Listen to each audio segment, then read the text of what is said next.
రెడ్డి బృందం సభ్యులు అమెరికాలో పర్యటిస్తున్నారు. తెలంగాణకు పెట్టుబడులే లక్ష్యంగా అమెరికాలో రేవంత్ టీం అడుగులేస్తుంది. చాలా కంపెనీలు పారిశ్రామికవేత్తలతో సమావేశమవుతున్నారు. తెలంగాణలో వారికున్న అనుకూల పరిస్థితులు, పెట్టుబడులు పెడితే ఎలాంటి లాభాలు ఉంటాయనే విషయాలను స్పష్టంగా వివరిస్తున్నారు.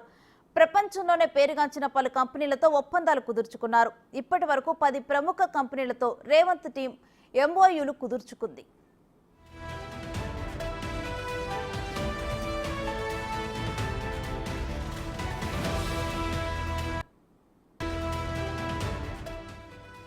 వరల్డ్లోనే గుర్తింపు కలిగిన కంపెనీ కాగ్నిజెంట్ అమెరికా తర్వాత హైదరాబాద్లో అత్యంత ఫేమస్ అయింది. ఈ కంపెనీతో దాదాపు 15,000 ఉద్యోగాల కోసం రేవంత్ సర్కార్ ఎంఓయూ చేసుకుంది.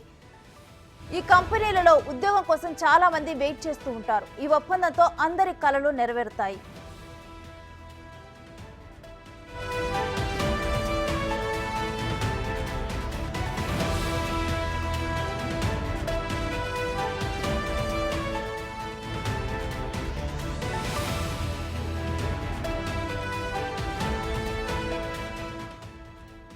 వాల్ష్ కారా హోల్డింగ్స్ ఊహబ్లో $5 మిలియన్ పెట్టుబడికి ఒప్పందం కుదిరింది.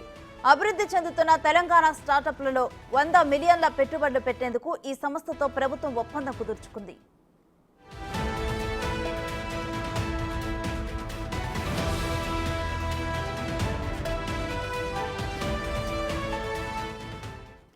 అమెరికాలో ఉన్న రేవంత్ టీం ఆర్సీఎం సంస్థతో కూడా పలు చర్చలు జరిపారు. హై అండ్ టెక్ ఉద్యోగాల కోసం వారితో మాట్లాడినట్లుగా తెలుస్తోంది.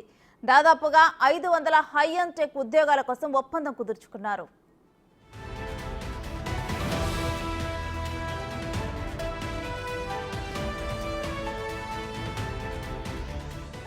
స్వచ్ఛ బయో సంస్థతో కూడా తెలంగాణ గవర్నమెంట్ ఒప్పందం కుదుర్చుకుంది. ఆ సంస్థ తెలంగాణలో 1000 కోట్లు పెట్టుబడులు పెట్టేందుకు సిద్ధమైంది. ఈ సంస్థ తెలంగాణలో పెట్టుబడులు పెట్టడం వల్ల 500 మందికి ఉద్యోగాలు లభించే అవకాశం లభిస్తుంది.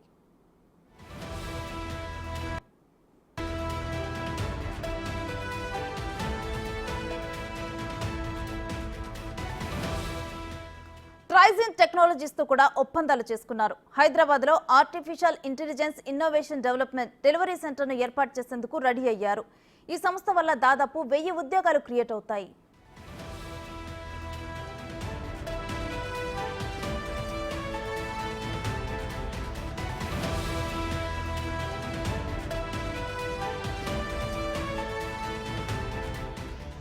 హెచ్సిఏ హెల్త్ కేర్ తో కూడా ఎంఓయూ చేసుకున్నారు. 4 లక్షల చదరపు అడుగుల విస్తీర్ణంలో క్యాంపస్ విస్తరణకు ఏర్పాట్లు చేసుకుంటున్నారు. దీంతో పాటు కార్నింగ్ అనే సంస్థతో కూడా మాట్లాడారు. గ్లాస్ ట్యూబింగ్ ఫెసిలిటీ కేంద్రంలో వచ్చే ఏడాదిలో వాణిజ్య ఉత్పత్తిని ప్రారంభించేందుకు ఒప్పందం కుదుర్చుకున్నారు. వివింట్ ఫార్మాతో కంపెనీ కూడా తెలంగాణలో పెట్టుబడులు పెట్టేందుకు సిద్ధమైంది.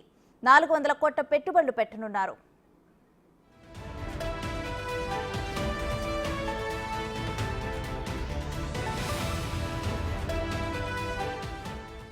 ఇక ఈ సంస్థతో 1000 మందికి ఉపాధి లభిస్తోంది.